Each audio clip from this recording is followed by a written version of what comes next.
Guys, it's Billy, and what the fuck is up? Welcome back to No Bleeps. This is a very special episode because I had no idea I would ever be doing something like this, and I'm so excited to be doing something like this for you guys.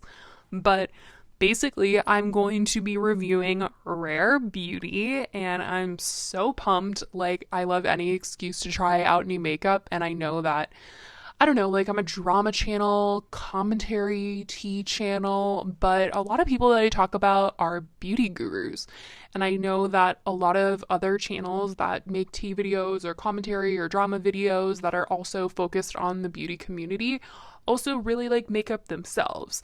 So, I mean, I hardly ever branch out and do like crazy looks. Like, I'm definitely not trying to be James Charles out here, but I am super interested in makeup, and obviously, like, I use it almost on a daily basis, but now that we're in quarantine, that's like kind of a different story. But I definitely was interested in wanting to try out this line, and I mean, why not?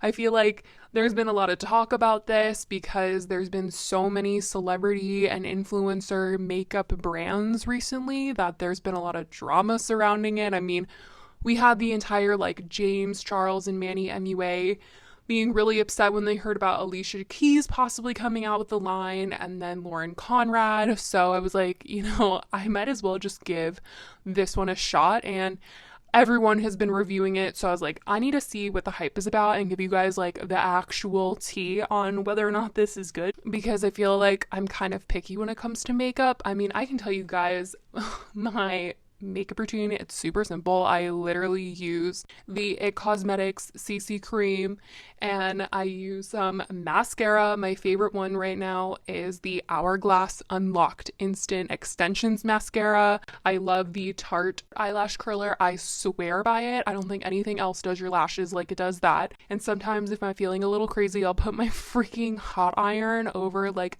very close to my eye to like warm it up.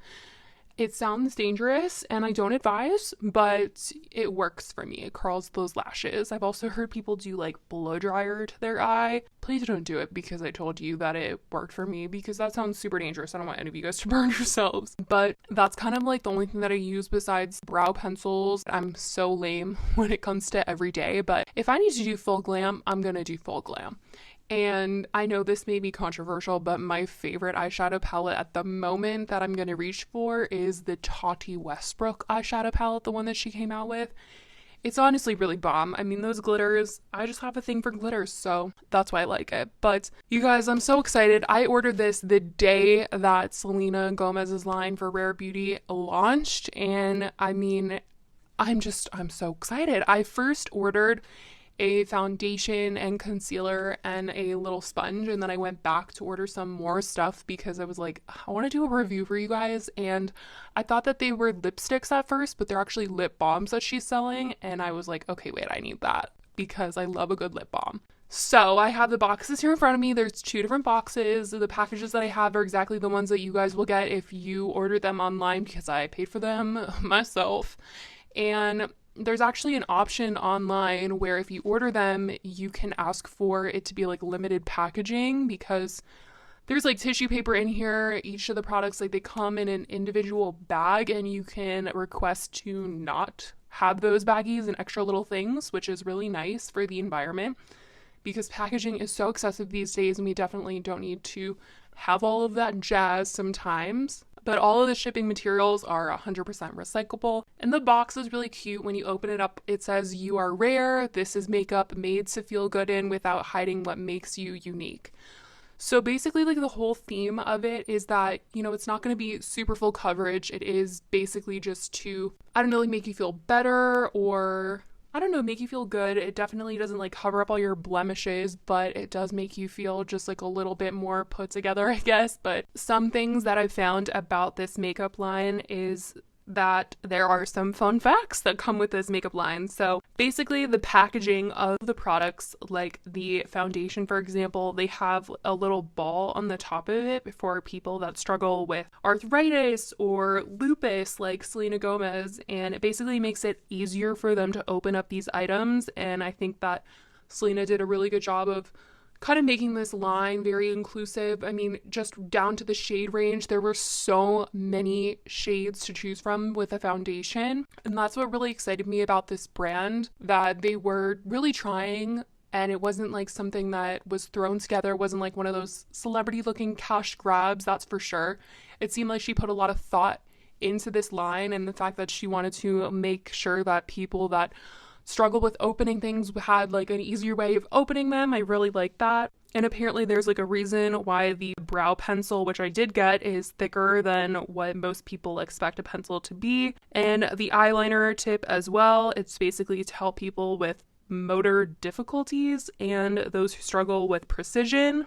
And one of the special parts about the brand is that they have a goal to donate $100 million for mental illness foundations. So that's where the profit for all of this is going. And it is a vegan, cruelty-free, and like I said earlier, the packaging is eco-friendly. So those are some really key things to point out before we like even get into the products. But I really like the message here, so I'm going to open up one of the boxes, you guys. I did get the tissue because I wanted to get the full experience and tell you guys about it. So it comes in this really, really cute bag. I really like it because it'll be really good for travel and certainly can be reused, which is amazing. That's super important for me. So in this first package that I got, oh my gosh, I got a lot of stuff.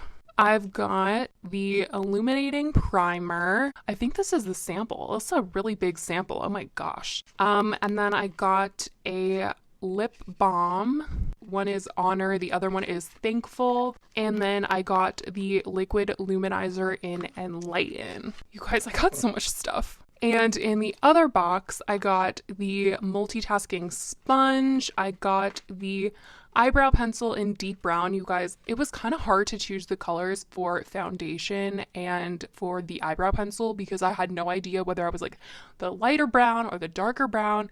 I know that these products, I believe, are in Sephora, so it's so much easier to like go into the store. I mean, not right now because, you know, coronavirus and everything, but it's definitely so much easier to go into the store and see which color matches you. But having to do it online was not the easiest thing, but that's not their fault at all. I got the Liquid Touch Corrector. I think this is the concealer. I think I got it in the same color that I got the foundation. And then I also got the Illuminating Primer. So I'm going to set up all this stuff and I'm going to talk to you guys. So you guys, Keeping Up with the Kardashians canceled. What the heck is that about? Are you freaking kidding me? I mean, I know the Kardashians are super controversial. Oh my gosh, this packaging is so cute. Oh my God. The little ball on the top, it's so adorable. And like the bottle is like matte. Okay. This is cute. It looks so expensive. The price range, you guys, I believe is between like $11 to $29. I feel like I'm totally missing the mark on that, but I know that that's sort of the range that it's in, which I wasn't too upset about. There's a ton of products out there that are like so expensive. So we'll see how these hold up. This primer is so pretty and so cute. I think these all have like a little pinky toned cap on them. I love it, you guys. Okay, but back to my train of thought about Keeping Up with the Kardashians.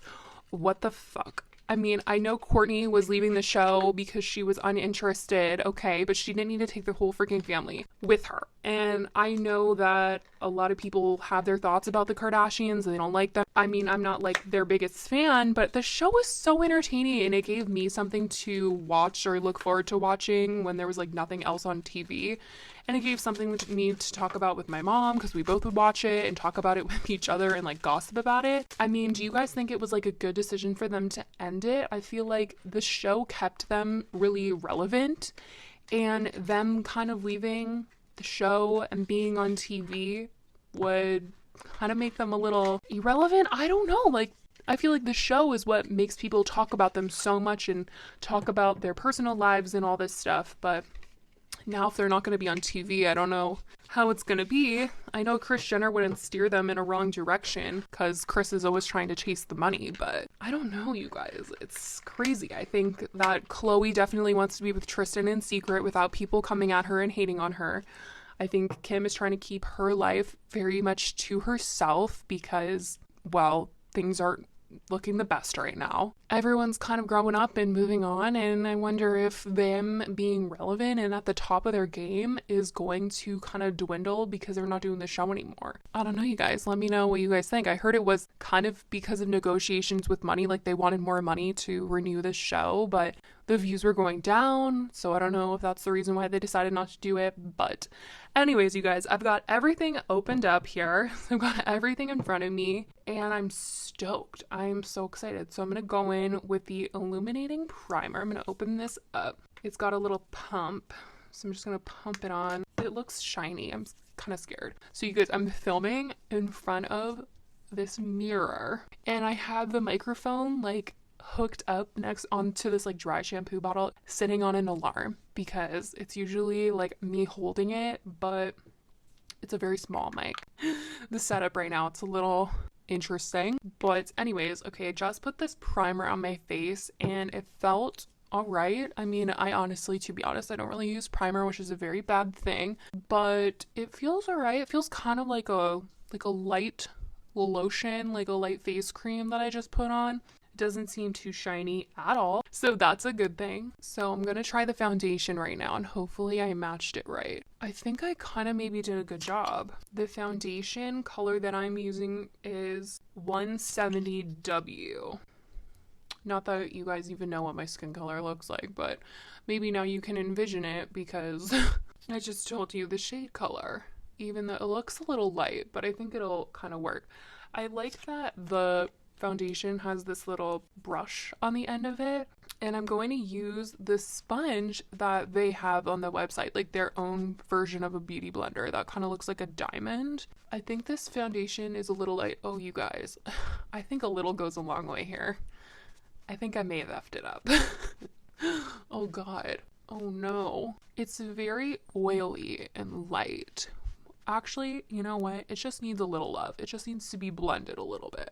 Okay, we're getting somewhere. But while I blend this, you guys, I know I usually talk about a topic in my podcast, but I'm kind of just experimenting right now. I'm just trying to get a feel for what you guys like. I know you guys like the topics, but I kind of wanted to let you guys know that I'm just trying to feel things out as things go on. I really am liking this podcast, the fact that I can say literally whatever the fuck I want with you guys.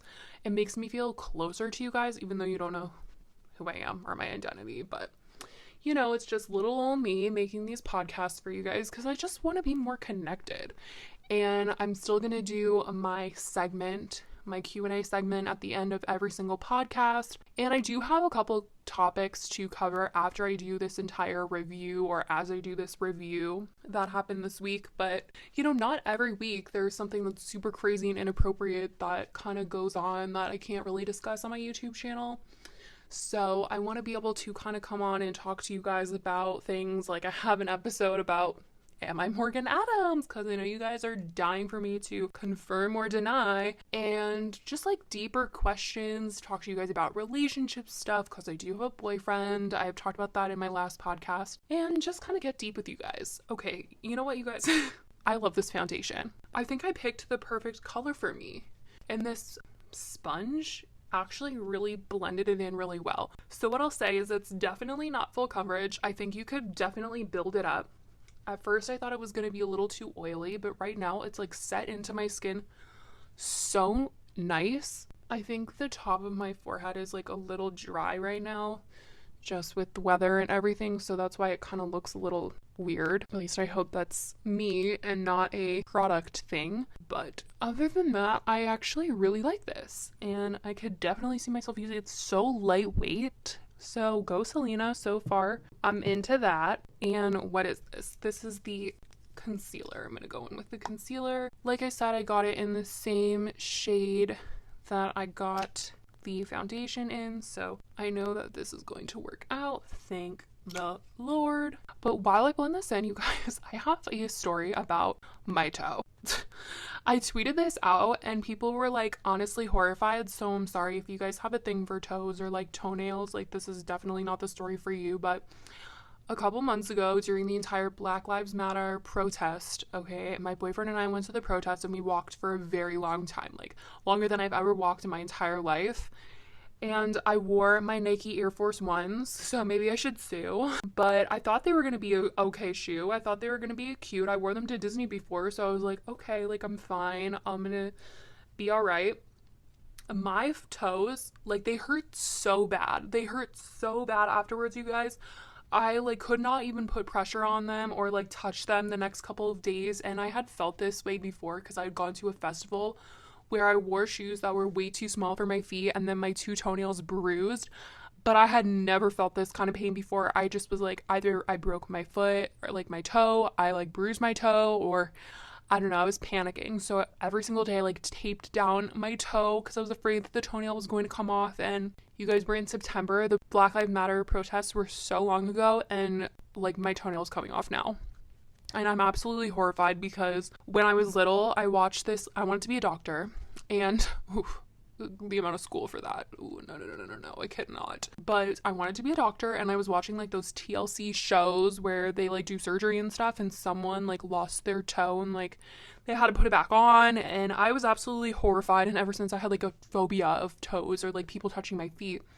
So the fact that my toenail is coming off, you guys, like all I did was I went in the pool the other day. I came out. I was looking at my toe. I thought there was something under the nail. I was like, went to go pick at it. Okay, this is so disgusting. I'm so sorry, you guys. And then it just kind of came a little loose, and I freaked out, and I taped it up with bandages, and I don't want to remove the bandages. So I'm just in denial at this point. I ordered off-white slides because I panicked, and I was like, I'm not going to be able to wear closed-toed shoes. I'm not going to be able to wear cute sandals, so I'm going to have to wear socks with sandals. And if I'm going to have to wear socks with sandals, I might as well treat myself or something, because it takes like 6 months to a year for a freaking toenail to come back, you guys. I'm freaking out. So basically, you guys, I blended my concealer. I hope you guys don't hate me for going in and out of topics, but I feel like you guys are kind of, I don't know, joining me in along on this experience, this review right now. But basically, I'm going to go in with this highlighter. I think this is a highlighter that I have.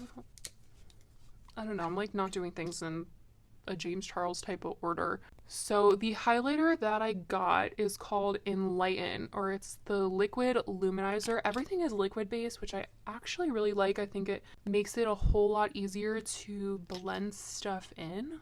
And for this one, I'm still going to use the Beauty Blender. Actually, I didn't even wet this, you guys, and I actually really like it. It's really cute. I feel like this look is super natural, and I'm really enjoying this. This is really fun. Maybe I'll be a beauty guru, you guys. Just kidding. I know that requires me to be on camera and stuff. And who knows, maybe one day you guys will see what I look like. Oh, goodness gracious.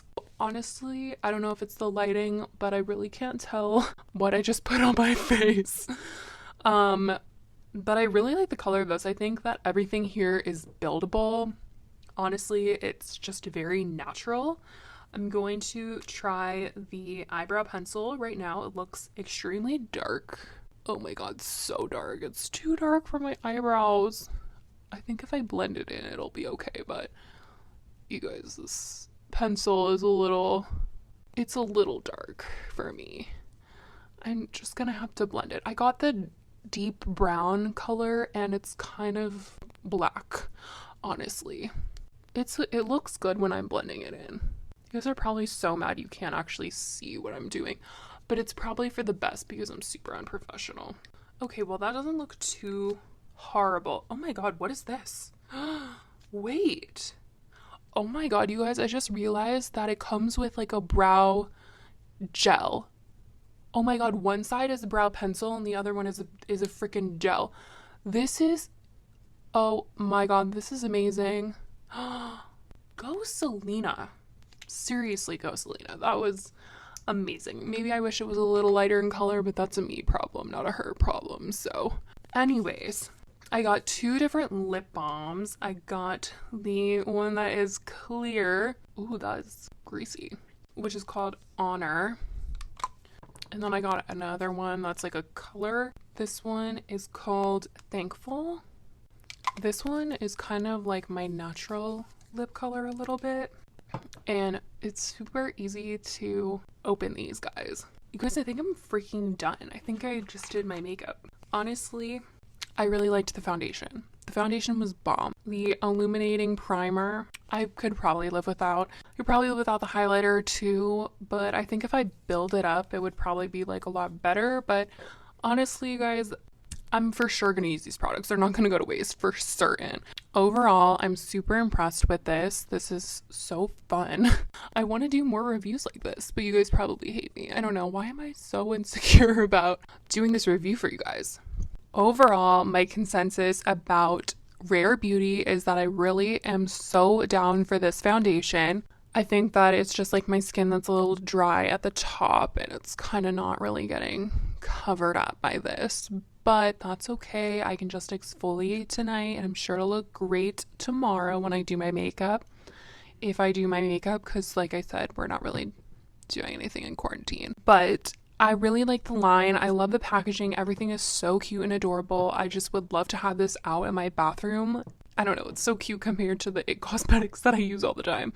But yeah, I would definitely check this out if you guys were interested or curious. And these lip balms, they're really cute. They don't really feel that hydrating to me, but I like the colors. They're really pretty and not sticky. And this like little free sample that I got of the primer is actually really big for a sample. Like Sephora could never, even though they do sell this in Sephora.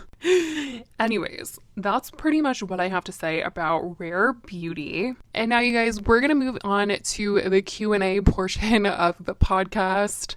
So someone asked me, have any influencers tried to bribe you not to talk about them? And this is definitely something that I have heard happen to a lot of other people that run channels, but honestly, that has truly not been the case, really. I've definitely had people try and say, like, if you talk about me, then I'm going to have to send a cease and desist. Then I'm like, okay, like, I'm not going to talk about you. And that person, like, wasn't even relevant. So I was like, I'm not even going to talk about you. Like, don't worry. But no one has tried to bribe me, not with any type of money or anything like that, to not make a video about them.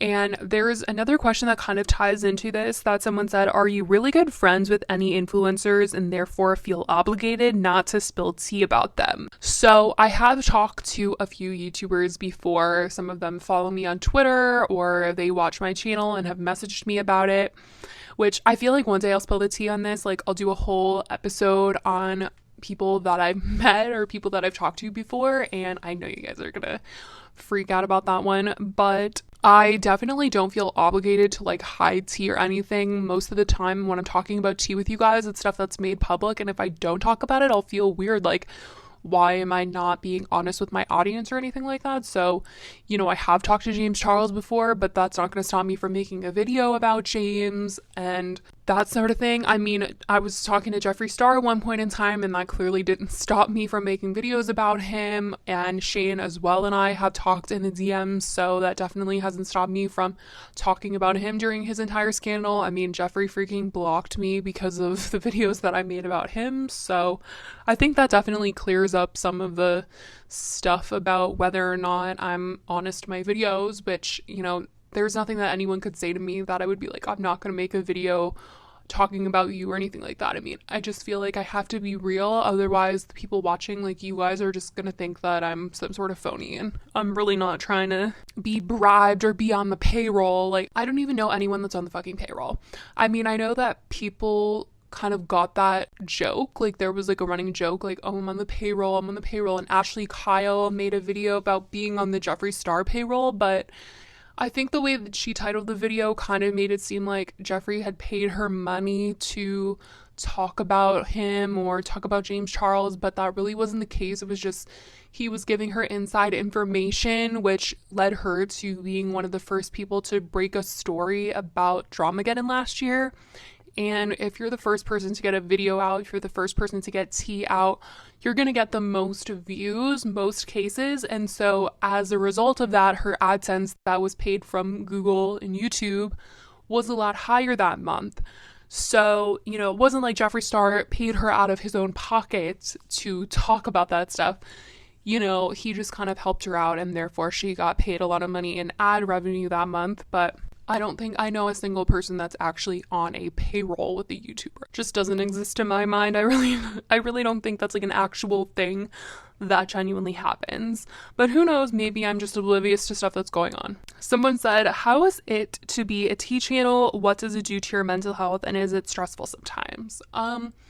Sometimes it is stressful just because I am always following this stuff and I want to make sure that everything is accurate and everything that I'm telling you guys is 100% like what's going on and I don't miss any details. In terms of like stress, I guess last year if I did a video on Jeffree or if I did a video on Shane, I would get a lot of hate comments because they have such strong stands, but now it's kind of the tables are turned a little bit with everything that has happened. But it is stressful to kind of get stands coming at you and trying to tell you that you're wrong or you're a liar or whatever you're trying to do for clout. But I don't know, you kind of just keep going, and sometimes like I really just look at comments during like the first moments that I post and try to respond to as many people that I can that are like have their notifications turned on or they're like first. Like some people think that stuff is so annoying, but I love it. Like the best people are like the first people that watch the video, I guess. Like I know that they're going to be kind to me. And then kind of later on in the day, I'll go back and check the video to see what, more people are saying, because then it's kind of a little bit more honest, the responses. And it gets a little stressful when people don't see things the way that you're reporting them, or someone doesn't think that what you're reporting is important and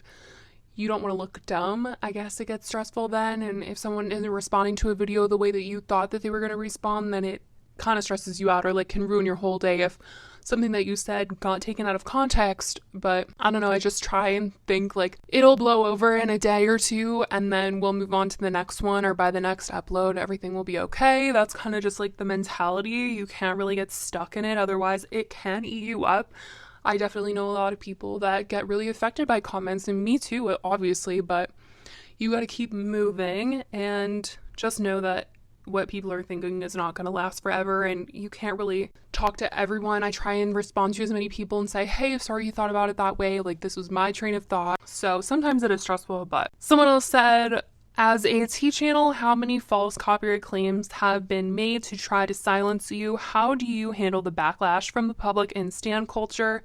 What has been your biggest lesson since starting your YouTube? So I kind of answered the second one in my last question, which is just kind of like, I just try and move on. And I mean, it does ruin my whole day when stans come at me and try to say that what I'm saying is wrong or whatever, but I just try to defend myself and then move on, think that the next day is going to be better and not that many people are going to, attack you the next day. People are really just on it for one day and that's kind of it. In terms of the biggest lesson, I think just to make sure that you have all your bases covered, you have all your facts, and if someone does try to say something to you, then you can say, well, I saw this is what I saw. Because if you just feel something, if you just think something, it's really not going to hold up when you're trying to defend yourself. So you really have to have facts, and seeing a lot of other people kind of make videos based off of assumptions and things like that, you really just got to learn from how other people are getting responded to as well. You just got to make sure that everything is right. The other one is, how many false copyright claims have you gotten to try to silence you? Honestly, quite a few, and all from Danielle Kahn's mom, Trisha's team as well. This is something that was so annoying, and honestly the reason why I don't make any more Danielle Kahn videos, because a lot of people ask me about them and I truly just feel bad for her. All the videos I ever made were directed towards her mom, and how I just feel like her mom is controlling her life, and it's really sad. She can't, she has to lie about her age and all this stuff. But I had like a lot of videos about her on my channel, and at one point in time, like I got all of these copyright claims on them. So, in order to kind of not have those on my channel, I just edited the video in Creator Studio to only be like 1 second. And for that like 1 second, it was like the copyright claim just got lifted, and I just privated all of those videos. So that's why none of them are on my channel anymore, because they all got copyright claimed, and I was able to basically remove all of the copyright claims by editing the video down to like a couple seconds. So that was a mess. That's why I don't do that anymore. And I think with the whole Trisha thing, the only reason why she did that was because she hired like the same company that Danielle Kahn's mom did. It's called like Collab DRM, where you pay them and they can kind of finesse the system and go around the actual YouTube guidelines and copyright claim any video that the creator wants you to, even if it's just like an Instagram video or a TikTok or a YouTube video. And I had like a clip of Trisha in a couple of videos, but I just ended up taking them out. And then, well, actually guys, there was like some other situation where someone tried to come at me and be like, I'm gonna send you a cease and desist for using my photos and my videos. And I was like, what? Like, you're not even a YouTuber. What's going on? And it was during the entire 8 Passengers scandal. If you guys know what I'm talking about, the family that a lot of people were accusing the mom and dad of like not being good parents because they sent their son away to a wilderness camp because he was pranking his brother and being mean, and everyone thought it was ridiculous. Well, they sent him to a wilderness camp and they hired a photographer to film them like going to pick up their son and film him leaving. And I mean, like, they didn't put credit to her on Instagram, because anytime I'm on Instagram trying to screenshot photos for my videos, if there's a photographer tagged, I'm not going to use their photos or their videos. There was like no video credit in their description. There was no photo credit on their Instagram. So I was like, I did not know that you took these photos. They didn't know they were professional. And she was like, I'm going to send you a cease and desist. Like, you know, I only allowed Ruby to use these photos. And I was like, ma'am, I'm just going to take them out. First, I offered to blur them because I was like, I don't want it to lose context. And she was like, no, I'm like not comfortable with that. But I ended up being able to edit it out in Creator Studio, and the video still made sense. But I was so annoyed, you guys. I was just like, like, of course, this is what happens to me. But, you know, I totally get it. Like, if you're a photographer, you're a videographer, like, you should get your credit. But I definitely think they should have credited her in their own video or something, because that was just an annoying situation that I had to deal with. And I feel like all the questions that we answered were about problematic people or like dealing with problems on YouTube. So I guess we'll leave it at that for this segment of the podcast. I love you guys so much. I hope that you liked this podcast. Hopefully next week we'll have a topic to talk about. I know there's a couple things going on in the TikTok world, but anyways, I try to make this one a little longer for you guys, kind of testing the waters out. But I love you guys so much, and I will talk to you guys on the next episode of No Bleeps. Bye, guys.